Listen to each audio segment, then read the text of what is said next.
₹40 प्रति क्विंटल की दर से जनप्रतिनिधि और अफसर मिलकर आपस में बांट रहे हैं। और ये व्यवस्थित पूरी व्यवस्था यहाँ बना दी गई है कि अनाज आता है, अनाज को कन्वर्ट करके पैसा लेके और ये अफसरों और जनप्रतिनिधियों के बीच में बढ़ता है। और ज़्यादातर जगहों पर लोग बताते हैं कि उसमें विधायकों का भी बाज़ाब्ता शेयर है, हर महीने उनको प्रति क्विंटल उतना पैसा मिलता है। दूसरी जो बड़ी योजना है वो है स्वच्छ भारत की, जो पिछले कई सालों से हम लोग देश में सुन रहे हैं। बिहार में भी ज़्यादातर जिलों को, प्रखंडों को 2019-20 के दौरान ODF सर्टिफाइड कर दिया गया, मतलब ओपन डिफेकेशन फ्री कर दिया गया। मैं करीब 1500 से ज़्यादा गाँवों में पैदल चल के गया हूँ और मैं बिल्कुल आपको विश्वास के साथ कह सकता हूँ कि खुले में शौच आज भी बिहार के ज़्यादातर गाँवों में सच्चाई है। आप कोई ऐसा गांव नहीं है जहां नाक पर गमछा बांधे बगैर गांव से निकल सकते हैं।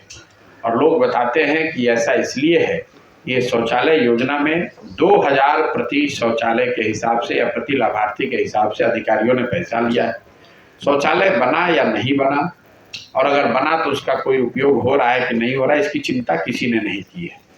और एक जो ऑपरेशनल समस्या लोगों ने यह भी बताई कि चूंकि बालू की यहाँ बड़ी किल्लत रही है, तो कई जगहों में, खासकर मैं छपरा में सुन रहा हूँ कि बालू की किल्लत की वजह से कई जगह जहाँ ये शौचालय बने भी तो वो बेकार हो गए, क्योंकि लोगों ने उजले वाले बालू से अपने शौचालय या उसका टैंक बनवाया, तो अब वो बस गया है, उसमें अब वो यूज के लायक रहा नहीं। तीसरी जो बड़ी योजना है वो है आवास योजना, जिसको पहले हम लोग इंदिरा आवास योजना कहते थे, अभी प्रधानमंत्री आवास योजना है। बिहार में जहां इतनी बड़ी संख्या में आज भी लोग आवास के लिए भाग दौड़ मचा रहे हैं, सरकार से आरजू मिन्नत करते हैं, ज़्यादातर जगहों पर हम लोगों को अभी तक इंदिरा आवास के लाभार्थी ही मिले, क्योंकि उनको पिछले 20 साल से वो योजना चल रही है, तो उसी योजना के लाभार्थी मिलते हैं। इक्का दुक्का लोग मिलते हैं ऐसा जिनको प्रधानमंत्री आवास योजना की जो नई व्यवस्था है उससे लाभ मिला है। उसके अंतर्गत 1,40,000 रुपया लाभार्थियों को मिलना है। 3 किस्तों में ये पैसा मिलता है। करीब करीब 100 में 100 लोग बताते हैं कि इसमें 20,000 से 40,000 रुपये तक का आपको घूस देना पड़ता है, और उसकी पूरी एक व्यवस्था बनी हुई है। इंदिरा आवास योजना में नाम लिखे जाने से पर 1,000 रुपया, आपका नाम आगे बढ़ाने के लिए 2,000 रुपया, जब किस्त जारी होगा तो एक्स अमाउंट, वो पूरी व्यवस्था बनी हुई है। ग्राम सभा से अगर आपका नाम पारित भी है तो भी आपको प्रधानमंत्री आवास योजना में आपको लाभ नहीं मिल सकता है। लाभ तभी मिलेगा जब आप 20 से 40,000 रुपया घूस देने को तैयार हों।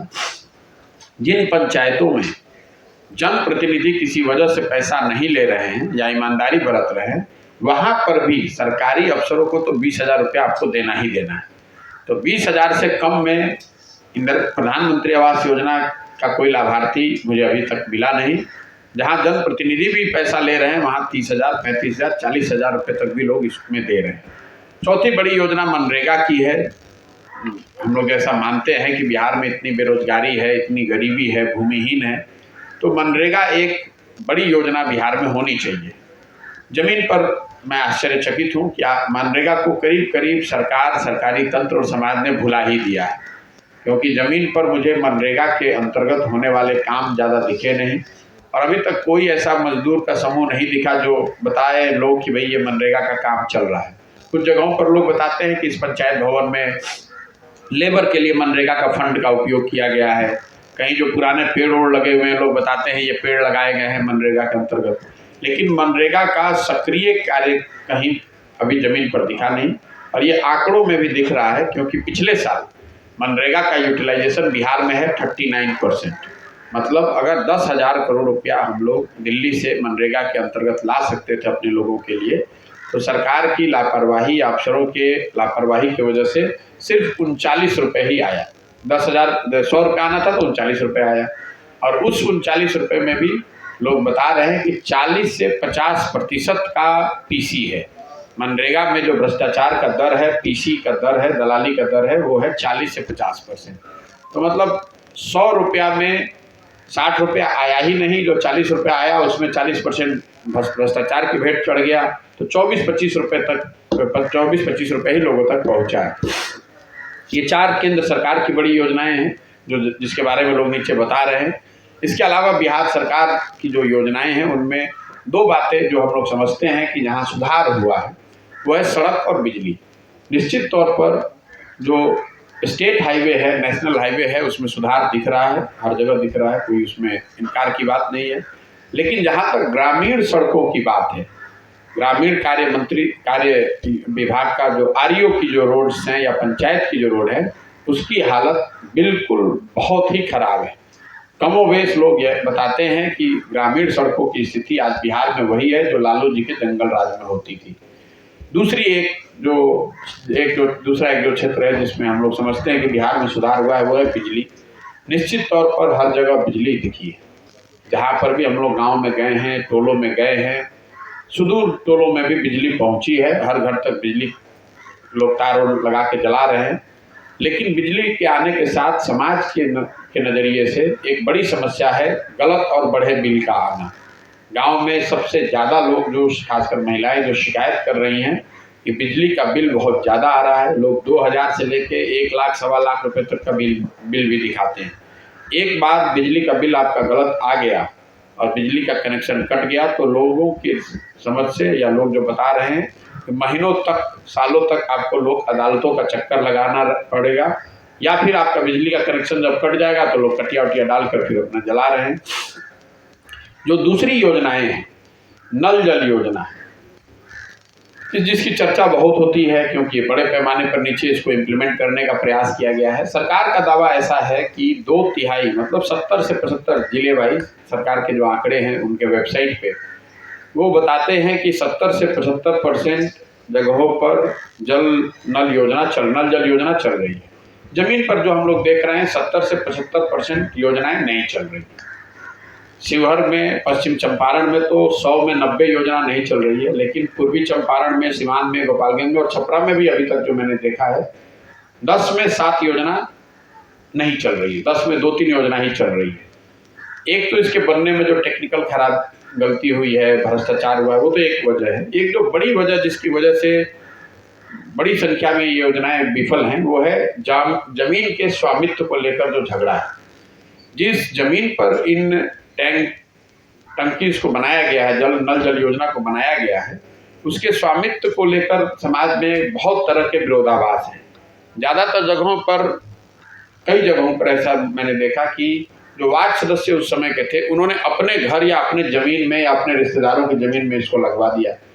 अब जब वो वार्ड सदस्य चुनाव हार गया है, दूसरा नया आदमी चुनकर आ गया, तो वो उसका स्वामित्व दे ही नहीं रहा है या किसी तरह का अड़ंगा लगा रहा है ताकि ये चले नहीं। कई लोगों ने अपना ज़मीन इस योजना के लिए इसलिए दिया है कि उनके दिमाग में सही या गलत ऐसा बताया गया कि आप ज़मीन देंगे तो आपको नौकरी मिल जाएगी, हर महीने आपको पैसे मिलने लगेंगे। अब वो स्वामित्व है नहीं, तो ज़्यादातर लोग ऐसे हैं जिन्होंने इस पर एक तरह से ज़बरदस्ती का कब्जा कर लिया। जिनके ज़मीन में लगा हुआ है उसको चलने नहीं दे रहे। कई लोग तो ऐसा भी है जो शादी ब्याह में इससे बाज़ाब्ता पानी इससे बेचकर पैसे कुछ कमा रहे हैं। ये नल जल योजना की हालत है। लेकिन बिल्कुल विश्वास से कहा जा सकता है कि ये योजना समाज की नज़र में तो बिल्कुल ही फेल है, लेकिन अगर आप एक एक करके उसका काउंट भी कीजिएगा तो 100 में 70 योजना या तो चल नहीं रही है या चल के बंद हो गई है। इसके बाद एक जो बड़ी योजना 7 निश्चय में बनाई गई थी वो था नालियों और गलियों के पक्कीकरण की बात। 7 निश्चय की सबसे बड़ी योजना नाली गली का पक्कीकरण था। 2015 में ये अनुमान किया गया था कि 5 वर्षों में 80,000 करोड़ रुपया इस योजना पर खर्च किया जाएगा। उस समय की सोच ये थी कि हर घर से जो नाली निकलती है उसका पक्कीकरण किया जाएगा और उन नालियों को लाकर एक बड़े नाले से जोड़ा जाएगा जैसे शहरों में होता है, ताकि पानी को व्यवस्थित तरीके से बाहर लाकर उसका निस्तारण किया जा सके और वो नाले खुले ना हो, इसके लिए गलियों का पक्कीकरण किया जाए। जो मैं गांव में देख रहा हूँ, घरों से नालियों के पक्कीकरण की तो कहीं कोई उसका साइन ही नहीं है, वो किया ही नहीं गया है। गांव में सड़कों के किनारे कुछ बड़े नाले जरूर बने हुए दिखते हैं, लेकिन ये बेतरतीब तरीके से बिना सोचे समझे बनाए गए नाले हैं, जहाँ पर ना पानी आने की व्यवस्था है ना उस नालों से पानी के निस्तारण की व्यवस्था है। तो इफेक्टिवली हुआ ये है कि ये बड़े नाले सब कूड़ेदान में परिवर्तित हो गए हैं सड़क के किनारे, और लोग आज भी नालियों और गलियों के पक्कीकरण न होने से जो समस्या 2014-15 में बता रहे थे वो समस्या कमोवेश बनी हुई है। इसके अलावा जो 7 निश्चय की 2-3 बड़ी योजनाएं थी जिसको एक तरीके से बंद कर दिया गया है वो है अनएम्प्लॉयमेंट के लिए जो भत्ता की योजना थी कि भाई जो 18 से 35 साल के बच्चे हैं जिनको रोजगार नहीं है उनको सरकार प्रति माह 1000 रुपये की सहायता देगी, वो योजना तो लगता है शुरू ही नहीं हुई है। उसी तरीके से स्टूडेंट क्रेडिट कार्ड, जिसमें ये समझ थी कि 12वीं के बाद बिहार के बच्चों को पढ़ने के लिए, खासकर ऐसे पढ़ाई करने के लिए जिससे रोजगार मिलने में सुविधा हो, उस समय का अनुमान था कि कोई 1.25 करोड़ ऐसे बच्चों को ये सुविधा दी जा सकती है। मुझे लगता है कि बिहार में 10 लाख लोगों को भी ये सुविधा अभी तक नहीं मिली है और करीब करीब लोगों ने इसको भुला दिया है कि स्टूडेंट क्रेडिट कार्ड करके भी कोई योजना यहाँ पर है। कुल मिला जुलाकर जो रास्ते में जब हम लोग चलते हैं तो 3 जो सबसे ज़्यादा सुने जाने वाला शब्द है वो है अफसरशाही से परेशान जनता, सरकारी विभागों में फैला हुआ भ्रष्टाचार और सरकारी योजनाओं में कटने वाला पीसी। अफसरशाही, भ्रष्टाचार और पीसी, ये करीब करीब हर व्यक्ति, गरीब हो, अमीर हो, सत्ता का भागीदार हो, हिस्सेदार हो, विरोधी पक्ष हो, हर व्यक्ति ये बताता है कि यहाँ अफसरशाही हावी है, अफसर ही पूरे तंत्र को चला रहे हैं, वो जो चाहेंगे वही होगा। वो अगर आप चाहे जनप्रतिनिधि भी हैं तो अफसर आपसे पैसा लेगा ही लेगा। यही हालत सरकारी विभागों में फैले हुए भ्रष्टाचार को लेकर है। आप चाहे जितने रसूख वाले हैं, सरकारी विभागों में अगर आपको कोई भी काम कराना है तो आपको भ्रष्टाचार के तौर पर पैसे देने ही देने पड़ेंगे। और तीसरी बात जो मैंने पीसी की कही, योजना चाहे केंद्र की हो या राज्य की, हर योजना में व्यवस्थित तरीके से 20 से 40% पीसी काटे जाने की जो व्यवस्था है वो बिल्कुल यहाँ पर इंस्टीट्यूशनलाइज कर दी गई है, संस्थागत बना दी गई है। लोगों को मालूम है ये योजना आएगी, इसमें इतना % पीसी कटेगा ही। जो मुखिया जी लोग हैं उनका जो पैसा सिस्टम वित्त वाला आ रहा है उसमें भी उनको 20% पैसा देने के बाद ही लेके आना है। तो चाहे जनप्रतिनिधि हो या सामान्य जनता, भ्रष्टाचार, पीसी और अफसरशाही, ये तीनों से परेशान सबको ये है, वो दिख रहा है और अभी तक का यही अनुभव रहा है। और बाकी अगर आपके जो सवाल है वो आप कर सकते हैं। छपरा को लेकर एक जो विशेष बात मैंने अभी सुनी पिछले दिनों से जब मैं यहाँ पर हूँ, वो है बिगड़ती हुई लॉ एंड ऑर्डर को लेकर जो समाज में चिंता है। मैं जब चंपारण में चल रहा था तब नया महागठबंधन अभी बना था, अक्टूबर में शुरू किया था हम लोगों ने, अगस्त में महागठबंधन बना था। तो उस समय ज़्यादातर लोग यही कहते थे कि देखिए शायद लॉ एंड ऑर्डर खराब हो जाएगा। लेकिन सिवान के बाद से मैं ये लगातार सुन रहा हूँ, जब लोग ऐसी घटनाओं का जिक्र कर रहे हैं कि किसी का मर्डर हो गया, अपहरण हो गया, डकैती हो गई, और कहीं ना कहीं जो वो डर लोगों के मन में था, हमेशा से रहता है। जब भी आरजेडी किसी सरकार के फॉर्मेशन में रहती है तो समाज में, बिहार में जो लोगों का जो अनुभव रहा है, बड़ा कटु अनुभव रहा है 15 साल का, 1990 से 2005 तक का, उसकी वजह से जो डर रहता है लॉ एंड ऑर्डर बिगड़ने का, वो कहीं ना कहीं अब जमीन पर थोड़ा दिखना शुरू हो गया है। और खासकर सिवान में मैंने सुना और छपरा में भी लगातार सुन रहा हूँ। हर दिन जब हम लोग गांव से गुजरते हैं तो बाकी सारी समस्याओं के साथ साथ बिगड़ते हुए लॉ एंड ऑर्डर की जो समस्या है उसके बारे में भी लोग खुलकर अब बता रहे हैं। अब अगर आपका कोई सवाल है तो पूछ लीजिए, नहीं है तो इसको बंद करें। समस्याएं तो सर बहुत सारी बिहार की है, इस पर आपने चर्चा की और आपने सारी बातें बताई, और लगभग इस देश के सारे जो राजनीति करने वाले लोग हैं इस तरह की बातें, समस्याएं बताते हैं और निदान भी कुछ होता है। मैं प्रशांत किशोर जी से जानना चाहता हूँ, बिहार की जो ये जन स्वराज की यात्रा आपकी है, आपका ऐसा किस तरह का अर्थव्यवस्था मैंने इस बिहार के अंदर लागू करना चाहते हैं, या राजनीतिक कोई इस तरह का क्या कहते हैं मेथड जिससे बिहार में बदलाव आ सकता है और इन सारी समस्याओं को ठीक किया जा सकता है जो किसी भी सरकार ने आज तक नहीं किया? वो क्या मॉडल है कि बिहार को सारी समस्याएं? बिल्कुल ठीक बात है। ये जो सारी समस्याएं हैं ये कमोवेश, कम या ज़्यादा लोगों को पता है, लोग उसके बारे में चर्चा भी करते हैं, लेकिन ये सुधर नहीं रहा है। आपने ठीक सवाल किया, क्यों, आपके पास क्या मॉडल, मेरे पास क्या मॉडल है। ये इसका बहुत गहराई से अध्ययन करने के बाद ही, जो मेरा अपना जीवन का अनुभव रहा है राजनीतिक सामाजिक जीवन में, उसके बाद उस सब कुछ चीज़ को देखने समझने के बाद मैंने ये पाया कि इन सारी समस्याओं के जड़ में लोगों क्या इन समस्याओं को के आधार पर वोट न करना है या ना कर पाना है। जब तक लोग इन समस्याओं की बात करते हैं क्योंकि आप उसको फेस कर रहे हैं, लेकिन जब वोट होता है तो लोग इन विषयों पर, भ्रष्टाचार पर, सड़क पर, पढ़ाई पे, रोजगार पर, अस्पताल पर वोट न करके कोई जाति पर करेगा, कोई धर्म पर करेगा, कोई भारत पाकिस्तान पुलवामा पर करेगा, कोई लालू जी के डर से भाजपा को दे देगा, कोई भाजपा के डर से लालू जी को दे देगा। तो जन सुराज के तहत पहला उद्देश्य यही है जो मैं सुबह से शाम तक कर रहा हूँ कि गांव-गांव जाकर लोगों को ये बताना कि जो आपकी समस्याएं हैं, जो आपके बच्चों की मूलभूत समस्याएं हैं, शिक्षा और रोजगार, इन 2 विषयों पर कम से कम जब तक आप वोट इन विषयों पर नहीं करेंगे तब तक कोई भी व्यवस्था, कोई भी दल, कोई भी नेता इसका सुधार नहीं कर सकता है। अगर आप शिक्षा और रोजगार पर वोट करने लगेंगे तो जिस किसी दल को भी आप वोट करें, सुधार आपको उन क्षेत्रों में दिखेगा, क्योंकि आपको मिलता वही है जो जिन विषयों पर आप वोट करते हैं। आपको और हमको ऐसा लगता है कि हम वोट सही कर रहे हैं और परिणाम गलत आ रहा है, ऐसी बात नहीं है। मैं रोज समझा रहा हूँ, आपको भी दोहरा देता हूँ आपके सामने। लोग अगर यहाँ जाति के आधार पर वोट कर रहे हैं तो जाति की प्रमुखता हर जगह आपको दिख रही है।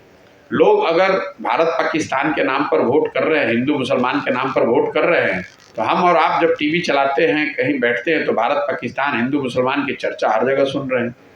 लोग अगर 5 किलो अनाज पर वोट कर रहे हैं तो कितना भी बिहार में भ्रष्टाचार है, 4 किलो अनाज लोगों को मिल ही रहा है। लोगों ने अगर राम मंदिर बनाने के नाम पर वोट किया है तो 30 वर्ष के बाद ही सही, लेकिन राम मंदिर बन ही रहा है। तो ये उदाहरण आपको क्या बताते हैं? जिन विषयों पर आप वोट करते हैं, कम या ज़्यादा वो आपको मिलेगा। आप और हम बिहार में शिक्षा के लिए, रोजगार के लिए जब वोट कर ही नहीं रहे हैं तो वो चीज़ सुधरेगा कैसे?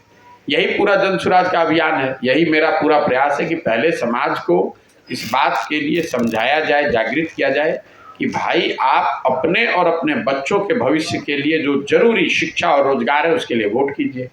फिर उसमें लोगों का ये एक सवाल होता है कि भाई हम अगर जागरूक हो भी जाएं तो हमारे पास विकल्प भी होना चाहिए, कोई दल होना चाहिए जो शिक्षा और रोजगार की बात करे। तो मैं उनको ये कह रहा हूँ कि दल और नेता बात करे न करे, आप तो करेंगे, तो आपको लोकतंत्र अधिकार दे रहा है, आप मिलकर विकल्प बना लीजिए। तो वो दूसरा उद्देश्य है जन सुराज का। और तीसरा उद्देश्य क्या है कि अगर लोग तैयार हो जाए, लोगों की बात समझ में आ जाए, उनके सामने एक सही विकल्प भी आ जाए, तो भी सफलता तब मिलेगी जब जो लोग चुनकर आए उनके पास बिहार को सुधारने की एक कार्य योजना भी हो। तो जन सुराज पदयात्रा के यही 3 उद्देश्य हैं: लोगों को जगाना, उनके सामने समाज की मदद से एक विकल्प बनाना सही लोगों का, और तीसरा उन सही लोगों के पास बिहार को सुधारने के लिए सोची समझी, जमीन से की स्थिति को समझते हुए धरातल के लोगों की सुझावों को लेकर एक बनाई योजना हो, जिससे अगले 10 साल में बिहार में समृद्धि और विकास का रास्ता, दरवाजा खोला जा सके। सर, आपका जन स्वराज की जो यात्रा है, कि बिहार की जनता और देश की जनता को थोड़ा सा संदेहास्पद दृष्टिकोण से देख रहे, चूंकि हम लोग पत्रकार हैं तो सारी जनता से मिलते रहते हैं। जनता का कहना है कि प्रशांत किशोर जो एक व्यावसायिक राजनीतिक सलाहकार रहे, रणनीतिकार रहे, और इस भारत की बड़ी बड़ी पार्टियों को राजनीतिक सलाह देकर सत्ता में बैठाने का काम भी किए। तो किसी पार्टी को उन्होंने नहीं छोड़ा, भारतीय जनता पार्टी को भी उन्होंने सलाह दिया, टीएमसी को सलाह दिया, आम आदमी पार्टी को सलाह दिया, और रेड्डी साहब को, कई पार्टियों, हिंदुस्तान की बड़ी बड़ी पार्टी। तो उनका कहना है सर कि आखिर प्रशांत किशोर की जो विचारधारा है इन पार्टियों से मेल खाता है। प्रशांत किशोर जी किसी भी पार्टी को लेकर सत्ता में बैठा देते हैं, कभी ये नहीं सोचते हैं कि ये पार्टी देश की सत्ता में या राज्य सत्ता में जाएगी तो राजहित में काम करेगी या देश के हित में काम करेगी। ये सवाल जनता का। ठीक नहीं, आप जनता का ही सवाल आप पूछ रहे हैं।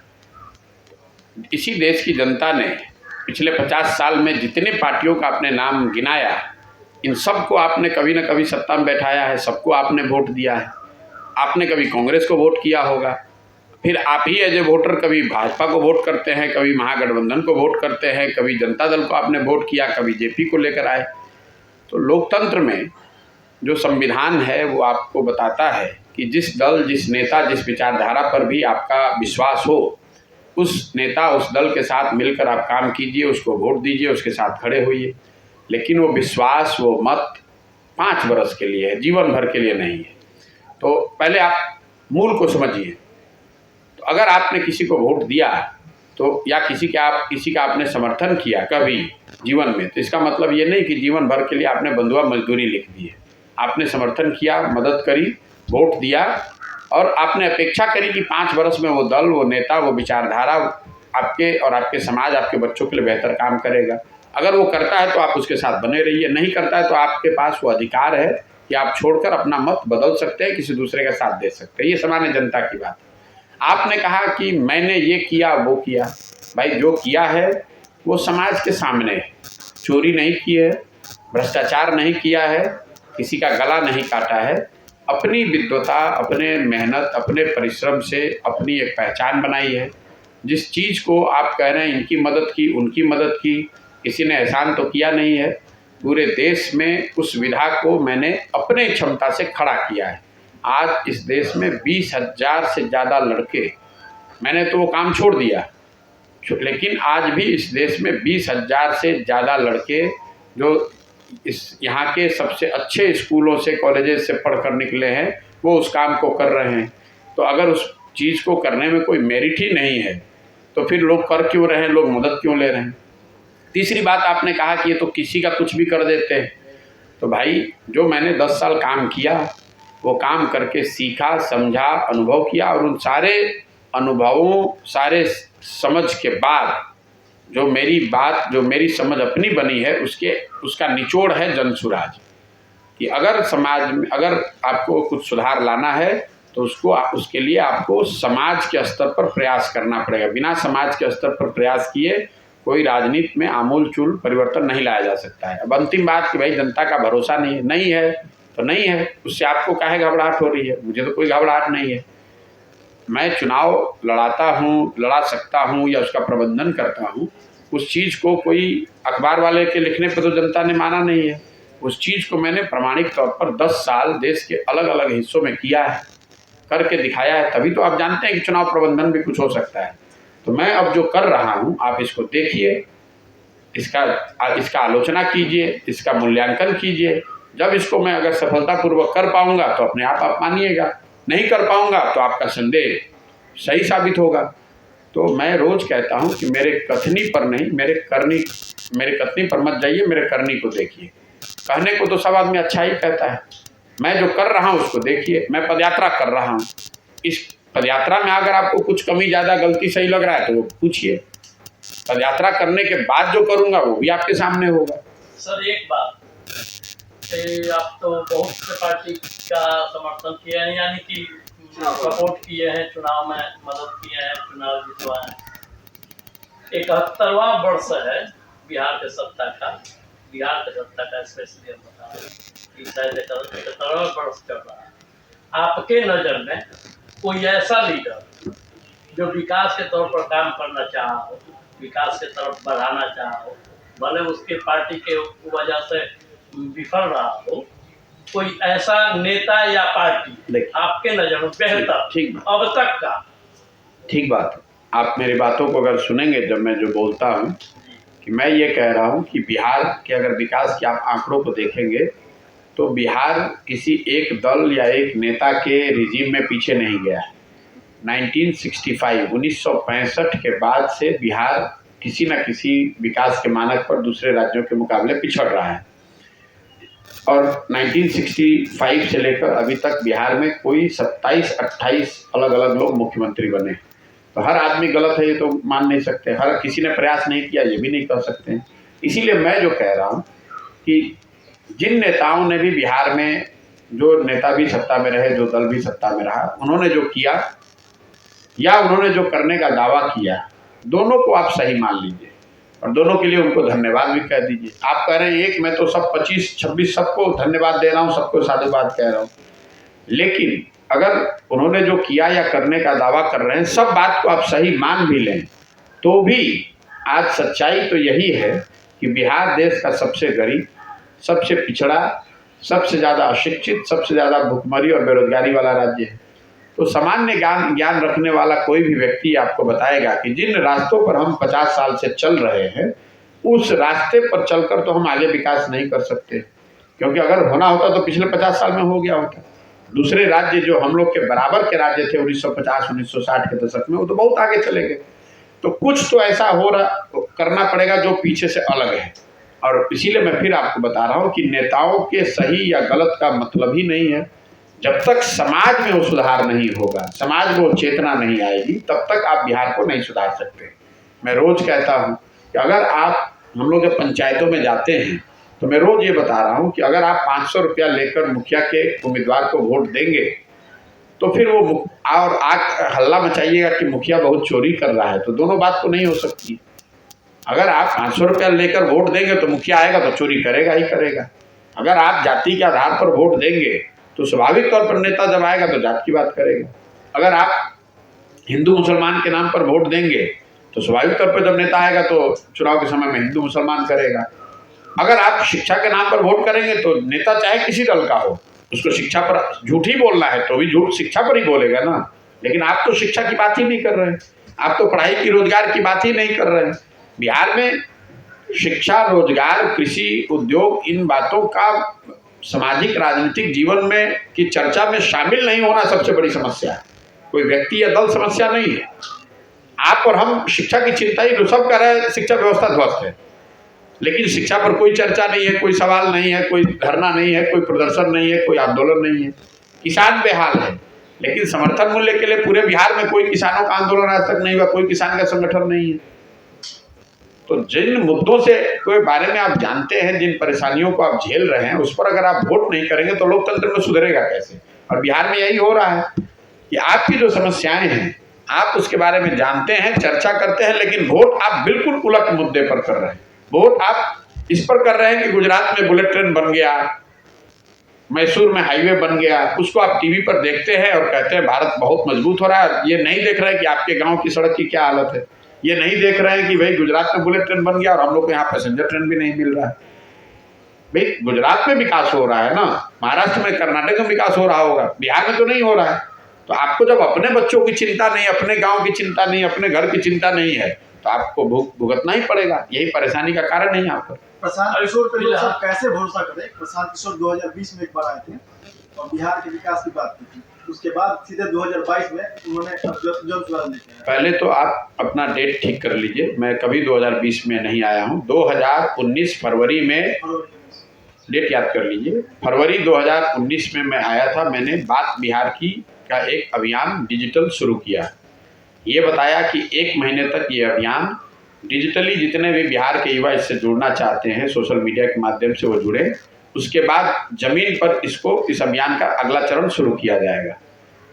अगर आपको डेट याद है फरवरी, तो फरवरी 2019, मार्च 2019 में कोविड शुरू हुआ जिसमें कि लॉकडाउन लग गया। तो मान लीजिए कि उसका दूसरा चरण था ये पदयात्रा। तो जब अगर कोविड का लॉकडाउन लागू हो गया था तो कैसे पदयात्रा करते? 2.5 साल तक पूरे देश में कोविड की वजह से अलग अलग चरणों में रिस्ट्रिक्शंस रहे। जब कोविड का रिस्ट्रिक्शन खत्म हुआ है तो बात बिहार की वही है। उसका दूसरा चरण गाड़ी से 5 महीने जिलों में जाने का किया और तीसरा चरण पदयात्रा 2 अक्टूबर से शुरू किया है। आपको ऐसा लग रहा है कि वो शुरू किया, वो बंद किया। बात बिहार की का जो अभियान है उस पर आज भी 21 लाख लोग जुड़े हुए हैं। उसके अगले चरण में मैं 5 महीने में 2 मई 2022 से लेके 2 अक्टूबर तक गाड़ी से मैंने बिहार भर का दौरा किया है। वो अभियान उसी का हिस्सा है। और 2 अक्टूबर से जन सुराज शुरू किया है ताकि गांव-गांव में जाएं पैदल और उस चीज़ को और नीचे उतारें। ये बंद होना, और ये जरूर बात है कि कोविड तो हमारे हाथ में है नहीं। 3 वर्ष अगर बीच में वो समस्या थी तो इसलिए रुके हुए थे। जब किसी भी राष्ट्र का विकास जो है अर्थव्यवस्था, आर्थिक नीतियों पर निर्भर करता है, चाहे वो राज्य की विकास हो या राष्ट्र की विकास हो। क्या मैं जानना चाहता हूँ या बिहार की जनता, इस देश की जनता जानना चाहती है कि आपका जो आर्थिक विकास का मॉडल होगा वो साम्यवादी होगा, समाजवादी होगा, सामंती होगा? कोई वादी नहीं होगा। मैं सारे वाद के खिलाफ हूँ, आप पहले ही समझ लीजिए। सारे वाद के खिलाफ? सारे वाद के खिलाफ। समाजवाद भी नहीं, साम्यवाद भी नहीं, मिश्रित अर्थव्यवस्था भी। अभी मैंने वाद कहा, उसमें मिश्रित मत जोड़िए। अपने शब्द मत डालिए। मैंने कहा इन वादों ने ही पूरे बिहार की ये दुर्गति की है। कभी समाजवाद के नाम पर, कभी किसी साम्यवाद के नाम पर। बिहार के लोगों को उनके तकलीफ़ों की दवा चाहिए, ठीक है? वाद नहीं चाहिए। वाद को उल्टा कीजिएगा तो वो दवा हो जाएगा, ठीक है? वाद नहीं चाहिए। वाद के नाम पर तो बहुत राजनीति हो गई। जितने भी ये वाद हैं उस सब में कुछ ताकत है, सब में कुछ कमजोरी है। हमें वाद की ज़रूरत नहीं है, हमें लोगों को जोड़कर बेहतर व्यवस्था बनाने की ज़रूरत है। आप समाजवाद के नाम पर, मैंने आपको अभी एक उदाहरण दिया, समाजवाद के नाम पर यहाँ राजनीति कर रहे हैं। अभी तो सोशलिस्ट ही पावर में है यहाँ पिछले कई सालों से। और सब यहाँ भूमि सुधार नहीं लागू किया गया, तो उस वाद का क्या मतलब है? उस वाद का क्या मतलब है जब 60% लोग आपके भूमिहीन हैं? अगर आप समाजवाद में भरोसा रखते हैं तो भाई भूमि सुधार तो सबसे पहले लागू होना चाहिए था। काहे नहीं लागू हुआ? भूमि सुधार जो बिहार में होना चाहिए, क्यों नहीं हुआ है? क्यों नहीं हुआ? आप बताइए ना। तो समाजवादियों से पूछा कभी? आपका वाद में यकीन है तो समाजवादियों से कभी पूछा आपने इस बात को? कुछ सरकारें, अरे आप बुजुर्ग पत्रकार हैं, सीनियर पत्रकार हैं, आपने कभी किसी समाजवादी नेता से पूछा कि बिहार में भूमि सुधार की दिशा में कोई प्रयास आज तक क्यों नहीं किया गया? आपने लालू यादव से कभी ये पूछा, जो रोज दावा करते हैं उनके पार्टी के लोग कि हमने गरीबों को, वंचितों को आवाज दिया? ठीक बात है, मान लीजिए। उनसे कभी आपने पूछा कि भाई जिन लोगों को आपने आवाज दिया उनके लिए शिक्षा क्यों नहीं दी? उनके बच्चों को शिक्षा क्यों नहीं दी? उनको रोजगार क्यों नहीं दिया? उनको आपने जमीन क्यों नहीं दी? ये पूछा कभी? क्योंकि उनको वाद में फंसाकर उनका वोट लेना है, उनको मजबूत नहीं कराना है। अगर आप उन्हीं वंचित समाज के लोगों के लिए शिक्षा की व्यवस्था कर देते तो वो आप उसकी आवाज़ के साथ साथ उसकी आर्थिक तरक्की भी होती, उनके बच्चों का भविष्य भी सुधरता। लेकिन आपने आवाज़ उनको दी ताकि वो आपके समर्थन में आवाज़ लगाएं, आपको नेता बनाएं। उनको शिक्षा नहीं दी, उनको भूमि नहीं दी, उनको रोजगार नहीं दिया, उनको पूंजी नहीं दी। तो हम ऐसे किसी बात के समर्थक नहीं हैं। प्रशांत किशोर ने बिहार को ही क्यों चुना? हमारा जन्मभूमि है और बिहार में इसकी सबसे ज़्यादा ज़रूरत है। तो बिहार को नहीं चुनेंगे तो क्या तमिलनाडु को चुनेंगे? सर एक सवाल, सर छोटा सवाल है सर, जन सुराज क्या है? पदयात्रा से अभी तक कितने प्रतिशत लोग प्रभावित हुए हैं और क्या 2024 के चुनाव में भी जन सुराज से कोई प्रत्याशी आएंगे? भैया जन सुराज क्या है? जन सुराज दल नहीं है, ये आप समझ, क्या नहीं है पहले ये समझ लीजिए। जन सुराज राजनीतिक दल नहीं है, जन सुराज कोई सामाजिक आंदोलन भी नहीं है। जन सुराज समाज की मदद से एक नई राजनीतिक व्यवस्था बनाने का प्रयास है, एक सोच है कि जिसमें हम लोग की समझ ये है कि बिहार में अगर राजनीतिक विकल्प, राजनीतिक दल बनना है तो दल समाज के लोगों को मिलकर बनाना चाहिए, और अगर ये करना है तो उसके लिए समाज के बीच में आपको समय बिताना पड़ेगा, इसीलिए वो कर रहे हैं। सर 2024 के चुनाव में भी क्या, जब दल बनेगा तभी तो वो चुनाव लड़ेगा। बिना दल के चुनाव, किसी सोच को, आज के जो संवैधानिक जो व्यवस्था है इलेक्शन कमीशन की, उसमें किसी सामाजिक संगठन या फिर किसी सोच के प्रोपोनेंट्स को चुनाव लड़ाने की व्यवस्था तो है नहीं। चुनाव तो सिर्फ दल ही लड़ सकते हैं। अगर ये दल बनेगा तो उस समय ही आपका सवाल होगा कि भाई आप दल बन गए, कौन सा चुनाव लड़ेंगे, कौन नहीं लड़ेंगे। सर 170 दिन तक हो गए लगभग चुनाव आपके पदयात्रा का, कितने प्रतिशत लोग इससे प्रभावित हुए? अब ये मुझे तो कोई, मेरे पास थर्मामीटर है नहीं कि कितने प्रतिशत लोग, मैं ये जानता हूँ कि 170 दिन में ये 5वां जिला है और मैं सुबह शाम तक चल रहा हूँ। कोई 1500 से 2000 छोटे बड़े गांव टोलों में गया हूँ, और बिहार का एक बड़ा भूभाग अभी इससे अछूता है, क्योंकि बिहार में अगर 38-39 ज़िले हैं और मैं सिर्फ 5वें ज़िले में हूँ, तो ज़्यादातर ज़िले तो अभी बाकी हैं। बिहार की जनता से क्या अपील कर रहे हैं? बिहार की जनता से क्या, रोज वो सुबह शाम तक वही अपील कर रहे हैं कि भाई आपकी जो समस्या है, आपके बच्चों की जो समस्या है, वो शिक्षा और रोजगार पर वोट कीजिए।